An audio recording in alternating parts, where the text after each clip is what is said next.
Até o capítulo 2, versículo 10, que foi onde nós chegamos a semana passada, Pedro está dando muitas noções teológicas.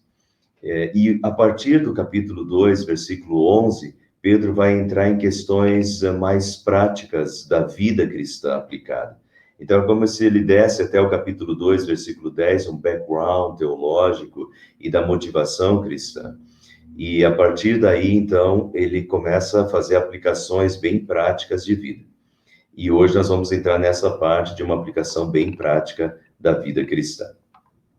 Capítulo 2, versículo 11, ele começa dizendo: Amados, insisto em que, como estrangeiros e peregrinos no mundo,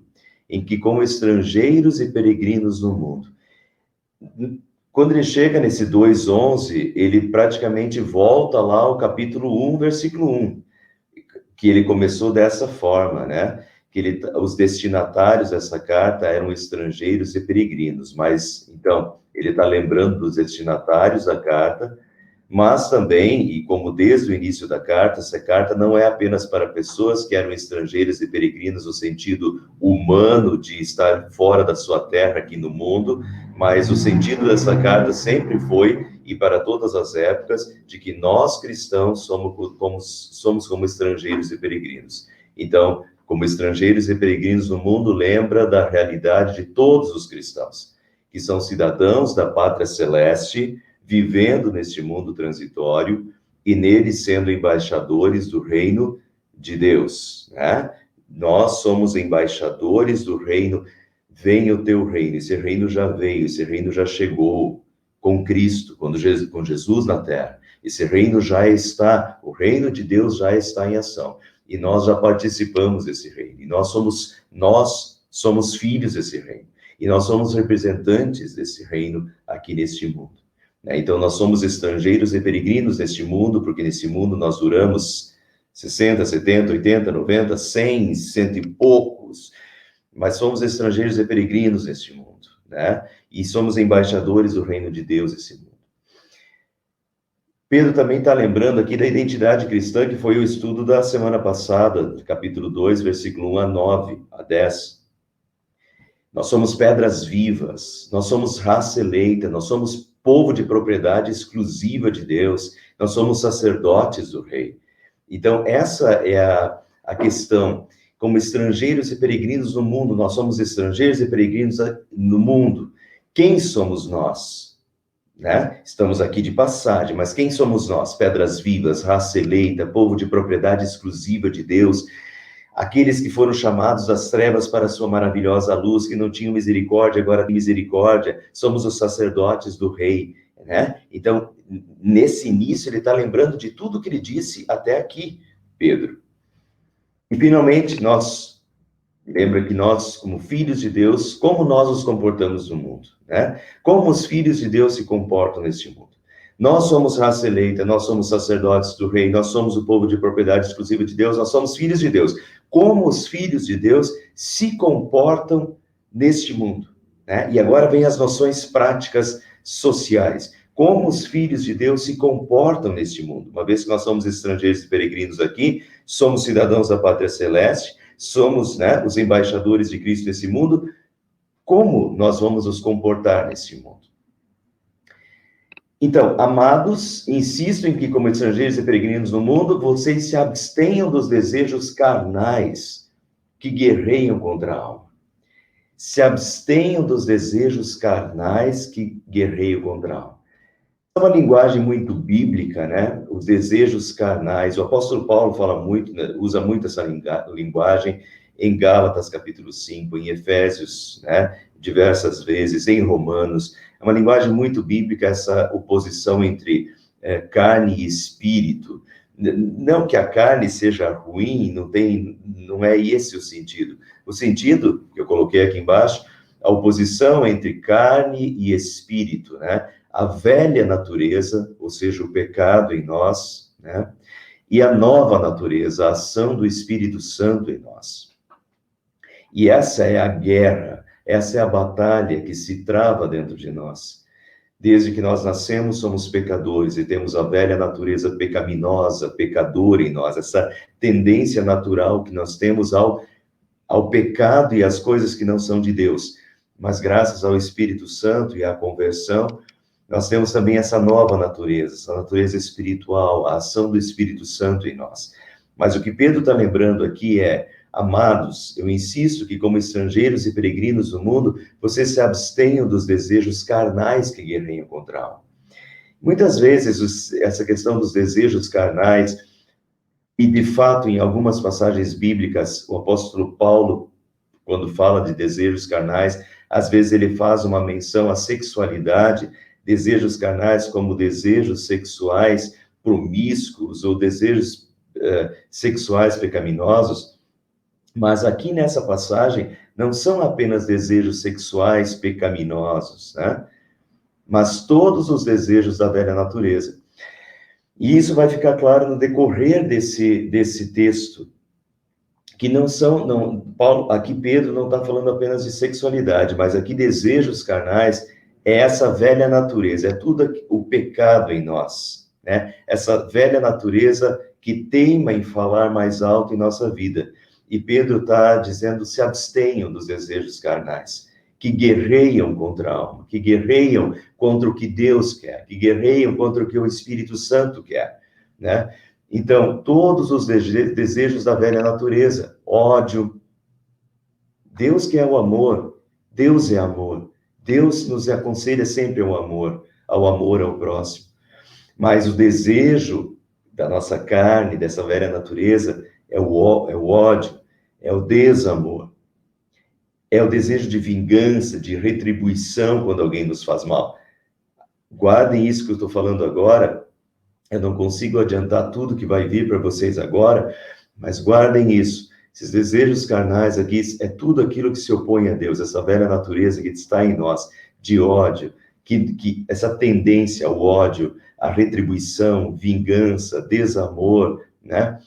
Que teimem falar mais alto em nós. Então, se abstenham dos desejos carnais, diz Pedro, que guerreiam contra a alma. Vivam entre os pagãos de maneira exemplar. Vivam entre os pagãos de maneira exemplar. Deixa eu só pedir para me auxiliar aqui. Silvia, pega um pouquinho de água para mim, que estou perdendo a voz. Pagãos. Aqueles que não têm Deus, ou que estão sem Deus, ou que estão distantes de Deus. Nós somos os embaixadores de Deus, nós somos o povo de Deus na terra, nós somos os filhos de Deus, nós somos aqueles que Deus chamou das trevas para a sua maravilhosa luz, aqueles que Deus chamou das trevas para a sua maravilhosa luz, mas tem muitos que ainda estão nas trevas, né? Então, nós estamos vivendo entre pagãos, nós estamos vivendo entre pessoas que continuam nas trevas. Nem todos estão sendo guiados pelo Espírito de Deus. Nem todos estão caminhando na luz de Deus. Então, nós estamos no meio de uma sociedade que não é necessariamente cristã, pode-se dizer cristã, mas em que muitos ainda estão nas trevas, estão caminhando nas trevas. E Pedro, e essa é a realidade de sempre, e que sempre vai ser, enquanto a vida durar nesse mundo, né? Enquanto o pecado existir. Vivam entre os pagãos de uma maneira exemplar. Em que nós sejamos os exemplos.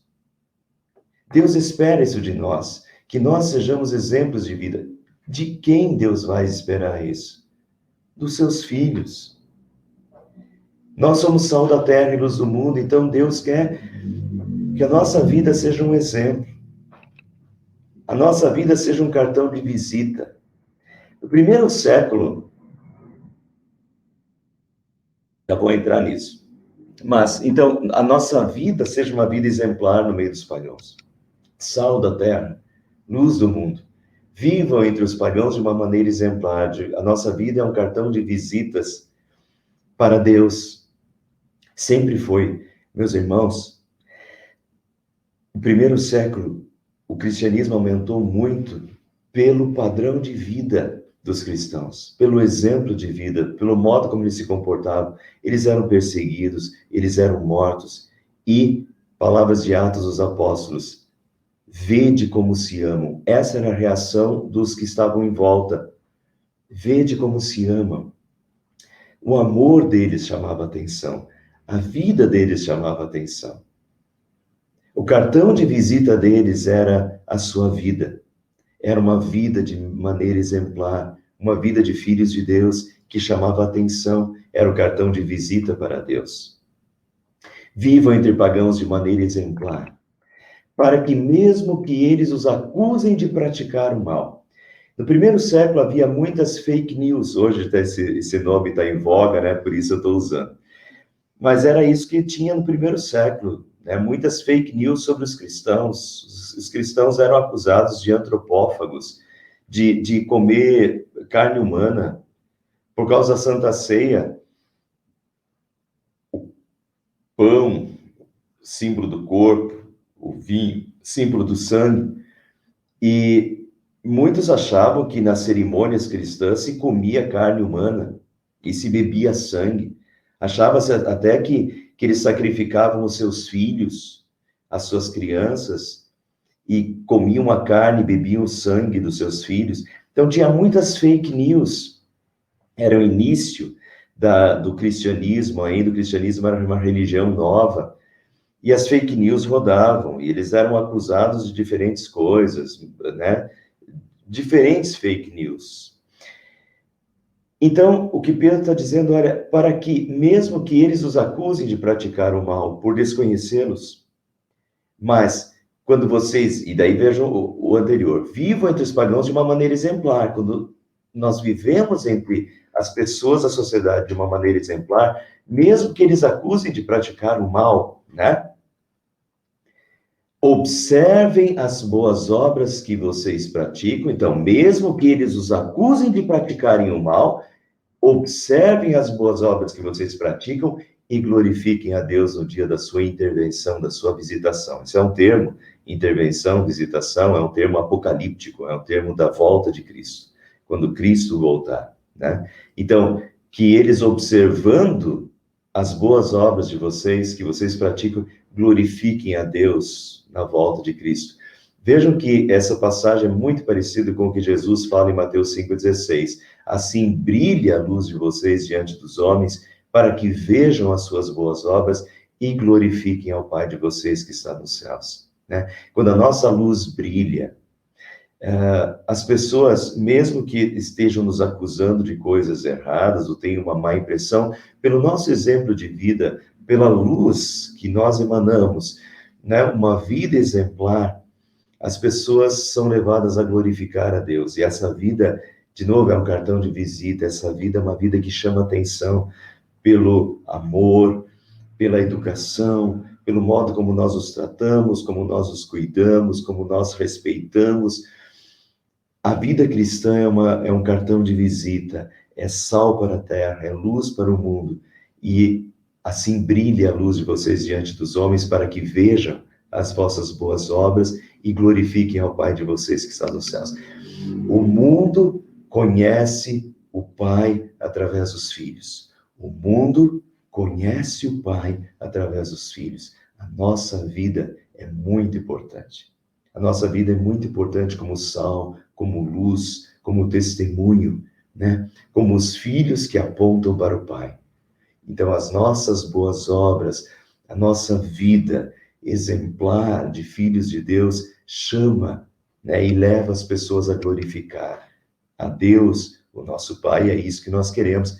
Nada mais importa do que isso nesse mundo. E daí Pedro continua dizendo, por causa do Senhor. E ele vai seguir, já vou adiantar para vocês, embora não esteja mostrando aqui, ele vai seguir falando das autoridades, do poder civil, do rei, do imperador. Mas ele começa dizendo, por causa do Senhor. Por que vocês vão fazer isso? Por que vocês vão respeitar o rei? Por causa do Senhor. Não é necessariamente por causa do rei, mas é por causa do Senhor. Olhem para Deus, olhem para o Senhor. E por causa do Senhor, vocês vão ter essa atitude no meio da sociedade. Que atitude? Então, por causa do Senhor, por obediência a Deus, por amor a Deus, por essa nova vida que Deus nos deu, nós vamos agir de uma certa forma na sociedade. De que forma? Eu fiz uma observação aqui, já não lembrava mais. As orientações que seguirão podem contrariar a nossa vontade humana e pecadora. Precisamos colocar o Senhor em primeiro lugar e subjugar a nossa vontade à vontade dele. Seja feita a tua vontade, assim na terra como no céu. Por causa do Senhor, por amor ao nosso Senhor e Salvador, nós viveremos uma nova vida com princípios celestes. Eu estou colocando isso aqui, pessoal, porque as palavras que vêm logo em seguida não são as mais aprazíveis para nós. Quando ele vai dizer que nós devemos nos sujeitar ao rei, aos governantes, ao Dória, aqui em São Paulo, Bolsonaro, em Brasília, ao prefeito das nossas cidades, é isso que ele vai dizer. Não é só Pedro que diz isso, é Paulo que diz isso também, né? É Jesus que, no meio de um império romano, em que Roma estava completamente corrompida, Roma, politicamente, era uma corrupção completa no Senado romano. Basta ler a história romana. Não tem nada de utopia aqui. A política era suja no Império Romano. Mas quando Jesus foi perguntado, Jesus diz: dai a César o que é de César, dai a Deus o que é de Deus. Mas em momento nenhum, Jesus mandou se rebelar contra César ou ficar falando mal de César, embora César e o Senado romano fossem uma política totalmente corrompida e corrupta. Mas então, aqui que começa, Pedro está levando isso em consideração. É difícil para nós, ele começou falando dos desejos carnais, abstenha-se dos desejos da carne. E os desejos da carne, nós não temos vontade de falar bem, muitas vezes, dos nossos governantes. Temos vontade de ficar falando mal dos governantes. Então, as orientações que seguirão podem contrariar a nossa vontade humana e pecadora. Precisamos colocar a Deus em primeiro lugar e subjugar a nossa vontade, os nossos desejos carnais, à vontade dele. Seja feita a tua vontade. É isso que tu queres, Senhor. É isso que eu vou fazer. É isso que eu vou praticar. Porque tu és quem sabe melhor para a minha vida do que eu mesmo. Por causa do Senhor, por amor ao nosso Senhor e Salvador, nós viveremos uma nova vida, com princípios celestes. E qual é, então, o princípio celeste? Sujeitem-se a toda autoridade constituída entre os homens, seja ao rei como autoridade suprema, seja aos governantes como por ele enviados, para punir os que praticam o mal e honrar os que praticam o bem. Então, não quer dizer que nós não podemos discordar do rumo das coisas, podemos. Não quer dizer que nós não podemos nos posicionar e fazer críticas respeitosas ao sistema ou aos governantes. Podemos, respeitosamente. Mas sempre tem um princípio de autoridade que é importante. Esse princípio de autoridade é importante para manter a ordem nesse mundo. E Deus não manda quebrá-lo. Nós não podemos desrespeitar os nossos governantes.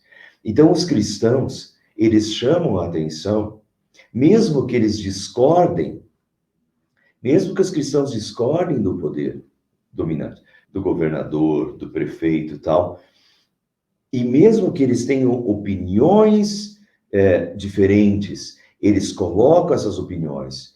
Não tem problema nenhum nós irmos na Câmara, ou nós irmos falar com o vereador e tentar mudar uma lei ou outra, ou a direção das coisas, mas tudo feito dentro dos princípios legais, por amor e de uma forma respeitosa, né? Nunca faltando respeito, ou apenas falando mal, ou espalhando fake news, né? Ou coisas do gênero. O cristão, ele tem padrões mais elevados, padrões divinos. E o que Deus quer é que nós nos sujeitemos à autoridade constituída entre os homens, seja ao rei como autoridade suprema, aos governantes como por ele enviados, para punir os que praticam o mal, honrar os que praticam o bem.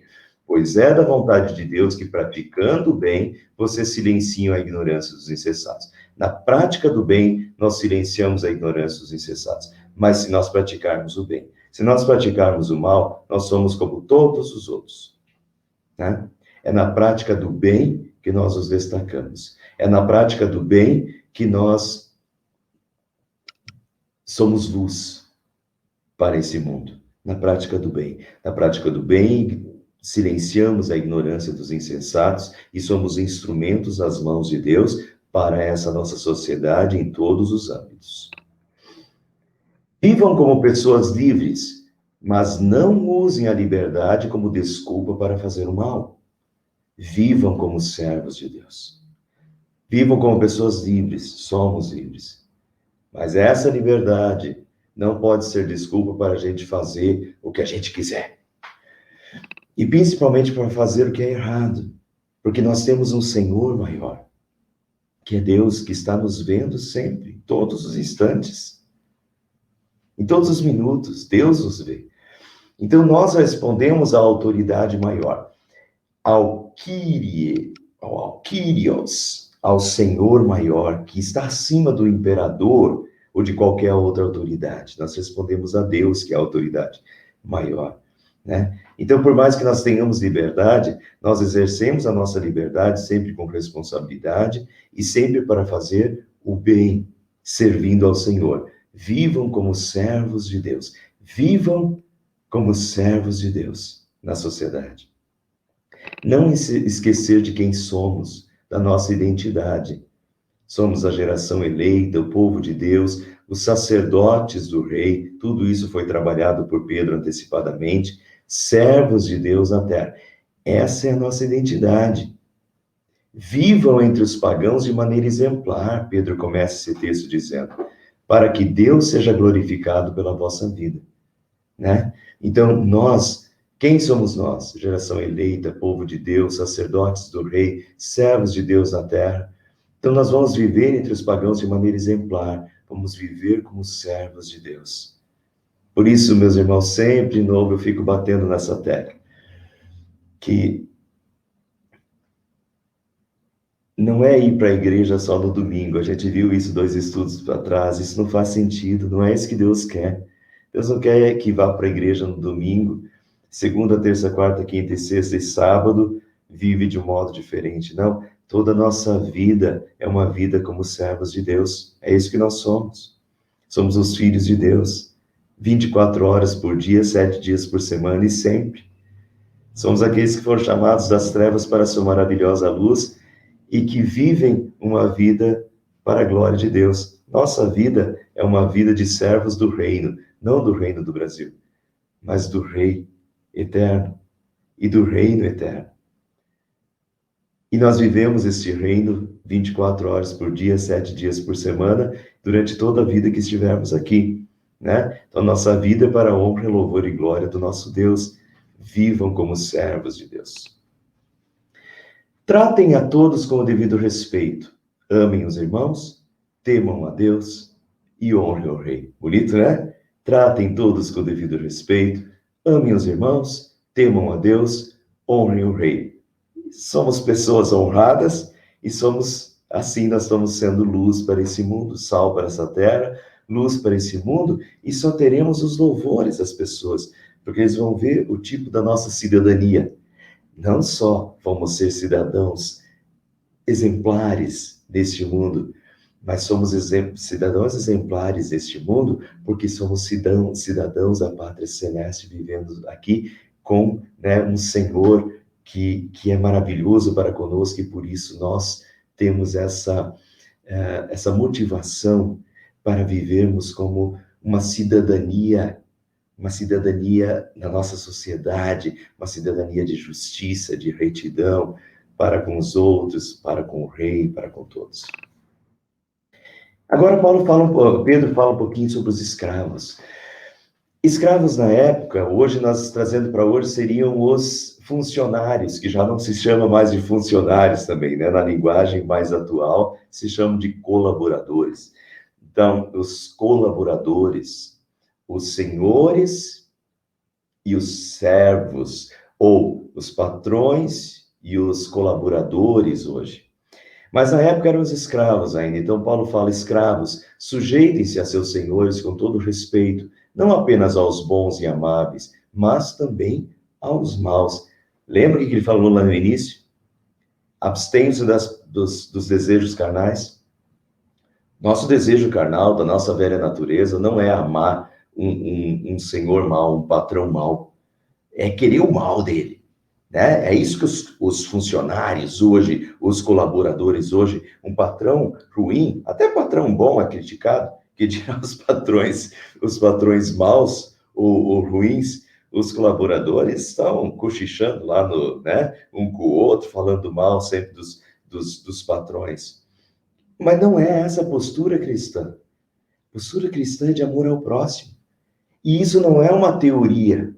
Isso é para viver na prática. E aqui Pedro está mostrando que isso é uma coisa prática. Deus quer isso na prática da vida. No serviço. No teu serviço do dia a dia. Você vai para o serviço. Como é que você vai viver no teu serviço? Que tipo de colaborador, que tipo de funcionário você vai ser? Como é que você vai tratar? Você vai começar a fazer fofoca do teu patrão, como todos fazem? Então, todos os colegas lá falando mal e criticando o patrão. Então, você também entra na rodinha e fala mal também, porque todo mundo faz. Todo mundo faz. Nós já falamos sobre isso, que todo mundo faz. Quem é todo mundo? Eu não sou todo mundo. Você não é todo mundo. Você é um filho de Deus. Você é sal da terra e luz do mundo. Como é que um filho de Deus age? Né? Um cristão, um cristãozinho, um Cristo em miniatura, né? Um cristão. Como é que um cristão age? Sujeite-se aos seus senhores com todo respeito, não apenas aos bons e amáveis, mas também aos maus. E vejam o que ele diz agora. Porque é louvável que, por motivo de sua consciência para com Deus, alguém suporte aflições sofrendo injustamente. É louvável que, por motivo de consciência para com Deus. A questão aqui, nossa, é de consciência para com Deus. Não é tanto do patrão em si, mas é consciência para com Deus. O que Deus, o meu Senhor, o meu Pai, o que o meu Pai me ensinou. Gente, né, como pais, a gente ensina valores para os nossos filhos. E a gente espera que os nossos filhos reflitam esses valores que nós ensinamos. E a gente ensina que os filhos respeitem os outros. Se o meu filho desrespeitar uma pessoa, ele não está sendo um orgulho para mim, porque eu não ensinei ele a desrespeitar ninguém. Agora, nós somos filhos do Pai Celeste, né? Como o Pai Celeste espera que nós, seus filhos, ajam? Com amor, com respeito, né? Para com todos. Então, por motivo de consciência para com Deus, como o meu Pai espera que eu haja? Motivo de consciência para com Deus. Tem uma outra passagem aqui, é Pedro falando. O apóstolo Paulo fala disso também, e eu quero mostrar essa passagem para vocês, porque é complementar. Veja como Paulo trabalha esse assunto de patrões e funcionários. Escravos, obedeçam aos seus senhores terrenos com respeito e temor, com sinceridade de coração, como a Cristo. Então, por que você vai obedecer o seu Senhor? Porque você obedece a Cristo. Entende? Como a Cristo. Obedeça aos seus senhores terrenos com respeito e temor, como a Cristo. Obedeçam-lhes não apenas para agradá-los, quando eles os observam, né? Ah, tá de olho em mim, então eu vou agir corretamente. Não, não é só isso. Mesmo quando o patrão não está olhando, né, para o funcionário, eu vou agir com justiça. Por quê? Então, obedeço-lhes não apenas para agradá-los quando eles os observam, mas como escravos de Cristo, fazendo de coração a vontade de Deus, qual é a vontade de Deus? Que eu trabalhe com honestidade, que eu não mate tempo de serviço. Matar tempo de serviço é roubo de horas, né? Porque você está ganhando por 8 horas de trabalho. E quando você mata serviço, o patrão às vezes tem que contratar mais um funcionário, porque você está roubando horas de serviço dele. Isso é roubo escondido, né? Ou pequenos furtos. Ah, porque o patrão não está vendo. Então, você não obedece, a gente não obedeço, não apenas para agradá-los quando eles observam, mas como escravos de Cristo, fazendo de coração a vontade de Deus. Eu tenho um Senhor a quem eu obedeço, e eu, por amor a Deus, que quer uma vida justa, correta, eu não vou roubar. Não vou roubar nem em furtos materiais, nem em horas. Eu vou respeitar, eu vou trabalhar honestamente, porque Deus está vendo. E porque eu devo honra ao meu Senhor, a Cristo, né? E foi isso que eu aprendi de Cristo, foi isso que eu aprendi de Deus. Os valores são outros, né? Vejam como isso é prático. Todos nós trabalhamos, né? 8 horas por dia. Isso aqui é vida prática. Como o cristão age em sociedade, na vida prática. Sirvam aos seus senhores de boa vontade, como servindo ao Senhor, e não aos homens, porque você sabe que o Senhor recompensará a cada um pelo que praticar, seja escravos dele. O Senhor recompensará a cada um pelo que praticar, né?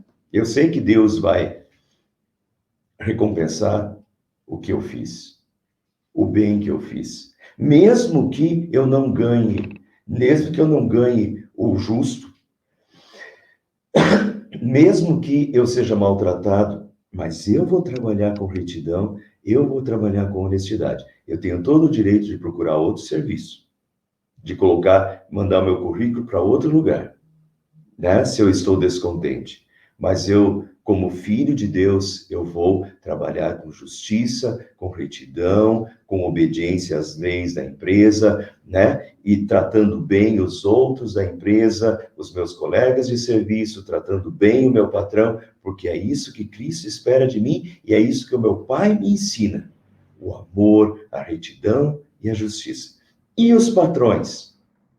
Vocês, senhores, tratem os seus escravos da mesma forma, não os ameacem, uma vez que vocês sabem que o Senhor deles e de vocês está nos céus. Quer dizer, o dono, vocês não são donos dos empregados para ficar, né, tratando eles mal. O Senhor é o dono, né? Não ameace, uma vez que você sabe que o Senhor deles e de vocês está nos céus. Ele não faz diferença entre as pessoas. Não, a diferença entre patrão e colaborador não é uma distinção de superioridade ou inferioridade.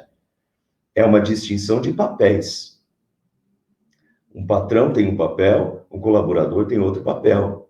É uma distinção entre funções, patrão e funcionário.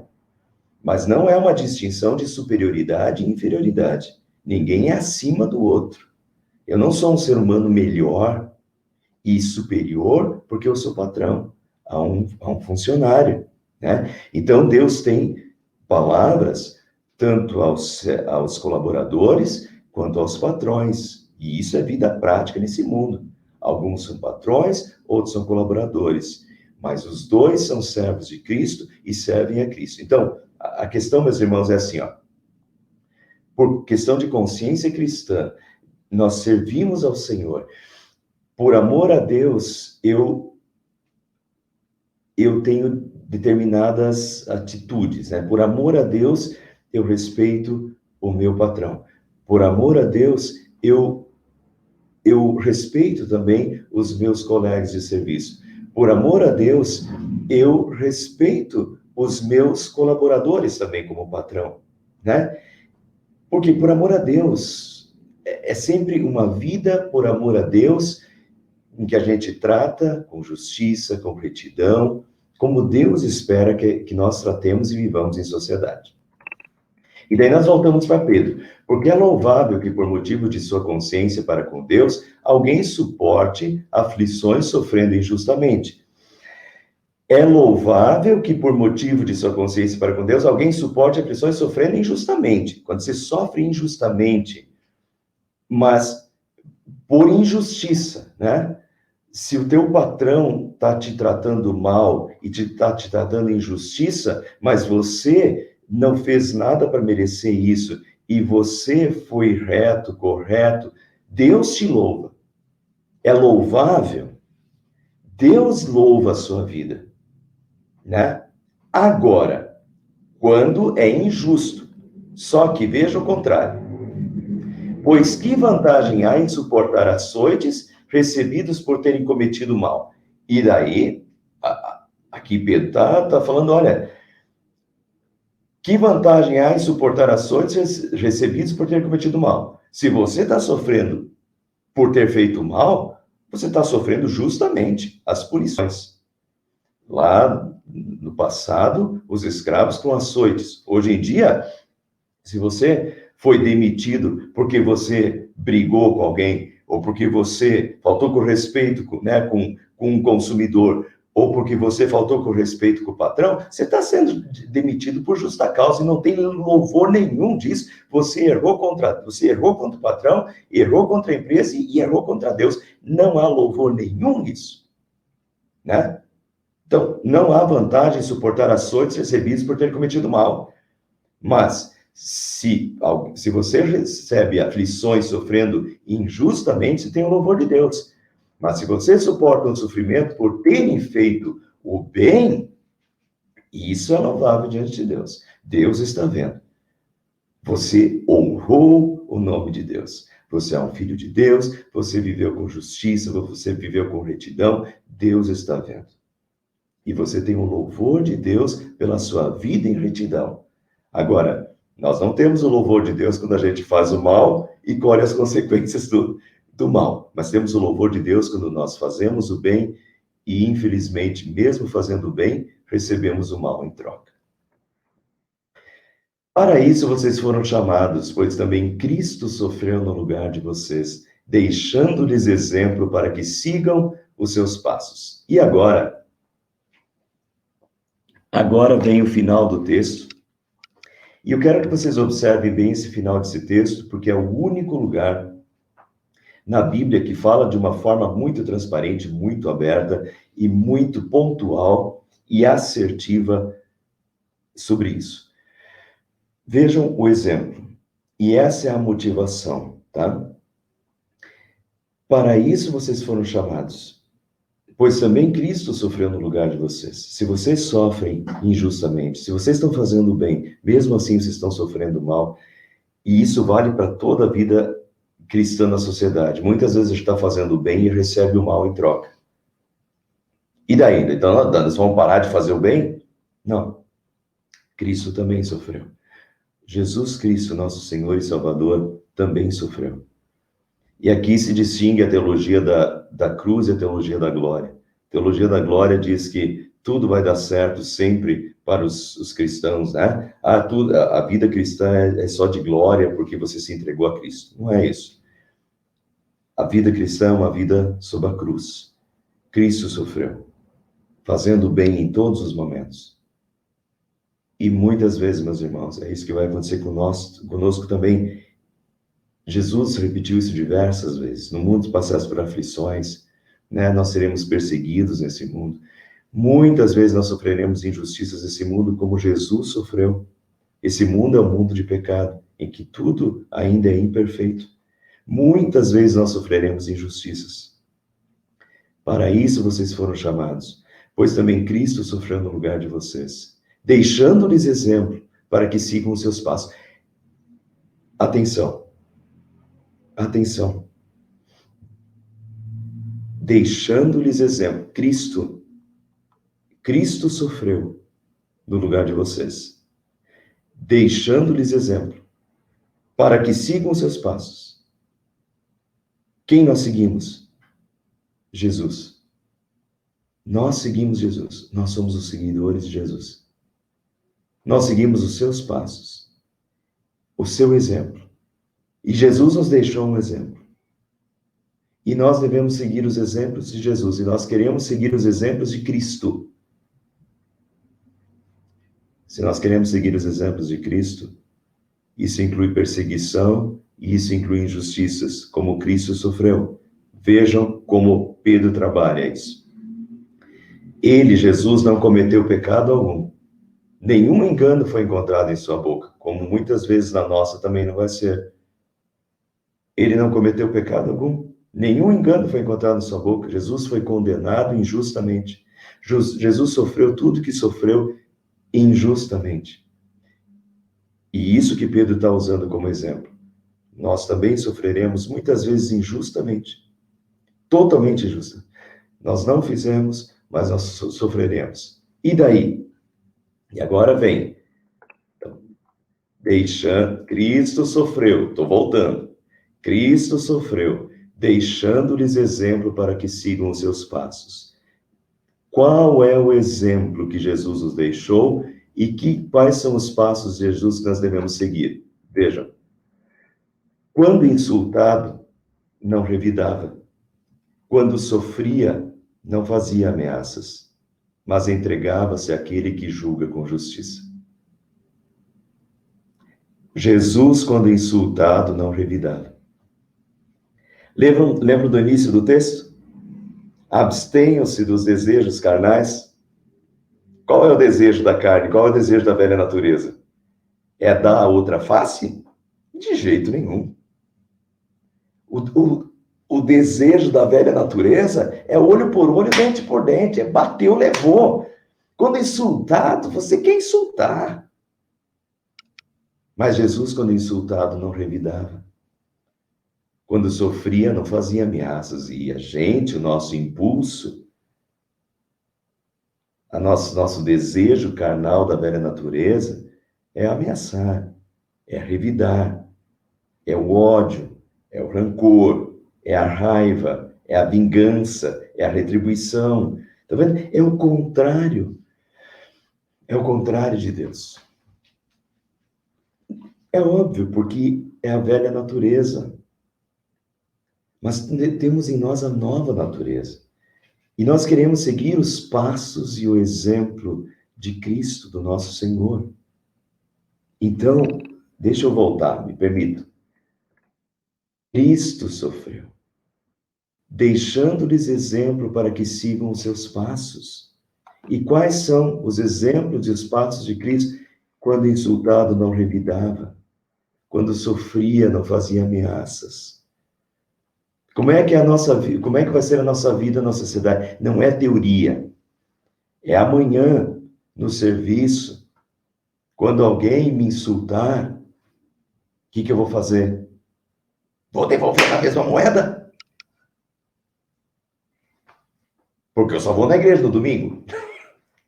Porque é segunda-feira, ou porque é sexta-feira, e não é igreja. Aqui não é igreja. Tá vendo? Não tem essa distinção. Nós somos filhos de Deus 24 horas, 7 dias por semana. E como filhos de Deus, como seguidores de Cristo, nós seguimos os seus passos. E Jesus, quando insultado, não revidava. É difícil? É. Muito difícil.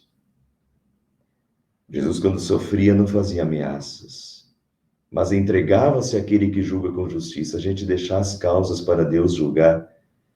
Deixa com Deus. Ora e deixa com Deus. Deus vai fazer justiça. Deus vai julgar. É isso que Romanos capítulo 12 fala. Deixa com Deus. Né? Não devolva ninguém mal por mal, diz Romanos 12. Não devolva ninguém mal por mal. Devolva o mal com o bem. E fazendo assim, você vai amontoar brasas vivas. Vai deixar a pessoa queimando por dentro, porque, puxa, eu fiz o mal para ele e ele me devolveu com o bem. Não devolva ninguém, não retribua ninguém mal por mal. Retribua o mal com o bem. E assim você está sendo um filho de Deus. E assim você está chamando a atenção. Você está sendo salvo, você está sendo luz. Você está sendo um seguidor de Cristo. Um seguidor de Cristo. Não só um seguidor que vai para a igreja no domingo, mas alguém que segue Cristo, a atitude de Cristo, o exemplo de Cristo, todos os dias, em todos os lugares, em todas as situações, na sociedade, onde quer que você estiver. Aqui praticamente o único texto que entra esses versículos aqui, só entra em Pedro, tá? E são versículos essenciais para a nossa vida.